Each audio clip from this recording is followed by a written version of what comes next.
Hi, Molly here. So I just took my friend's puppy for a walk and for a hike, actually. And you ever have those days? Well, I mean, I have these days personally, so I really actually relate to the puppy and what she was going through today. But this puppy was just having a day. Like when I woke up, she was just jumping all over. It was an event. So I took her on a hike because, people and puppies sometimes just need to walk it off. I knew she needed to really have a little exercise moment, little release, shake it off, shake it off, shake it off, Willow. So I took her on this hike. But this puppy, when she walks, she just wants to jump on everybody, she just wants to jump all over everybody. So it was before we got to the hike, we were walking and there were all these people, and she's this really cute puppy. You can look on my Insta. She's all over it on Facebook. So Willow. So Willow and I were walking, and there was this real, and Willow's really cute. You really would want to pet her. So while we were walking, there was this little boy sitting with his mom, and he was like, "Mommy, mommy, look at the puppy. The puppy's so cute." And I knew that the puppy, that Willow, was going to jump all over the boy, and it was going to be and it was probably going to be a little traumatizing for him. So I was just hi. And I kept the puppy walking because I didn't want to traumatize the kid.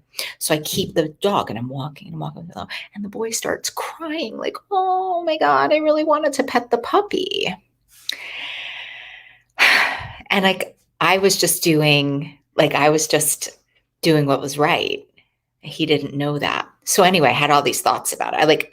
It was mind blowing for me, because I was thinking about life a little bit. Anyway, so today, the Sunday Love Letter, I don't know if you have signed up, but I write a little note every Sunday to people. Today's Sunday Love Letter is all about setting limits. Summer's coming up, setting limits with people.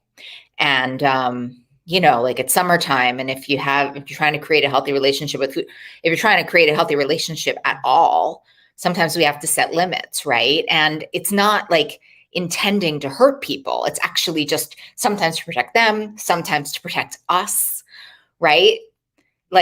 So I was just thinking about that when I was hurting this kid's feelings, but actually just really trying to make his relationships with dogs a positive one, because Willow was just off the chain. She's so cute. She was just being a puppy, but I just didn't, want to traumatize him. Happy Sunday. But I was thinking about sometimes when I have to set limits with people, it's never in the intention to hurt them. It's just in the way to make my life better. And sometimes when I'm setting limits with people, it's actually in helping them, right? It's actually hey, me coming over to your house right now isn't a good idea, whatever. So I was thinking about that. But the real thing I was actually thinking about, I went and saw In the Heights last night. It was amazing. Highly recommend it. And, they talk so much about patience and trust and patience and trust and patience and trust. And isn't life about patience and trust? And so it's like a Sunday homily. Welcome to church, I guess, church with Molly. I was actually thinking a lot about divinity. I was actually thinking a lot about higher power, divinity, universe, whatever it is you call it.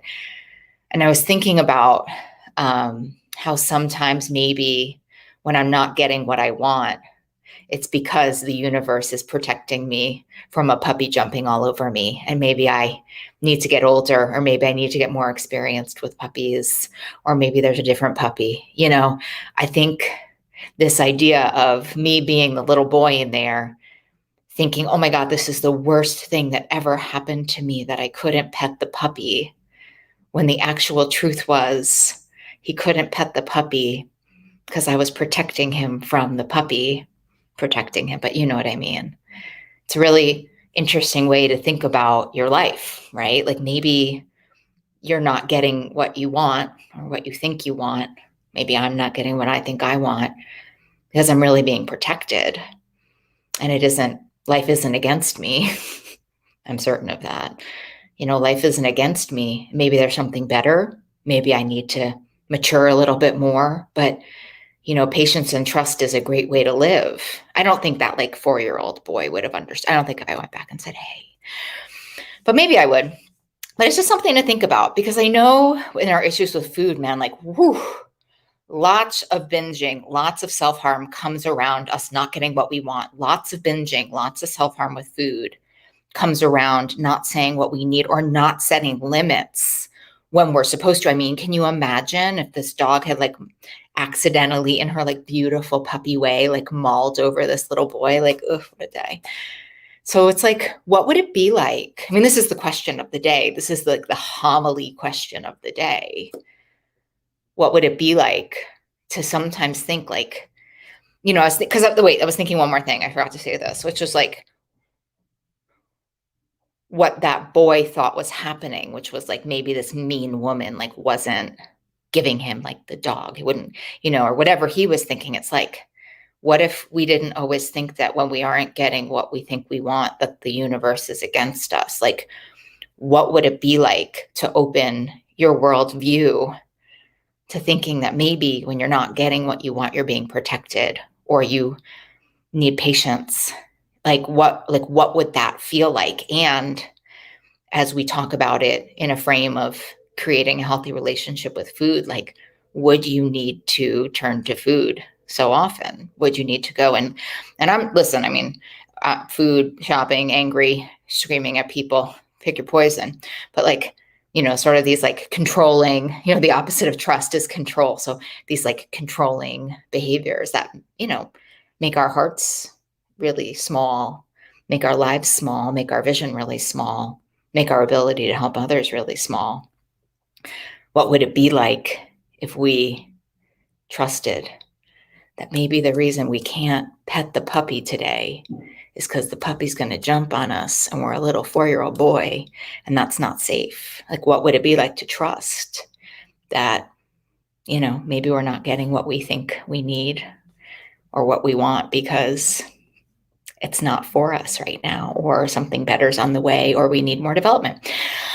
I can tell you in my opinion, so anyway, but the really cool thing, by the way, is I had an hour-long hike to think about all this. And wow, I mean, I finished that hour-long hike like, it was so like, what a beautiful way to walk through life. Imperfectly, come back to this one. Imperfectly, but it really relates. It all really relates. Like, what would you do if you thought that everything was just working out exactly as it should? That doesn't always mean necessarily, hi Carson, that doesn't always mean necessarily that things are going to work out exactly as you want, but it does mean that there's a way that you can live life. Beliefs are choices. It's really true. Beliefs are choices.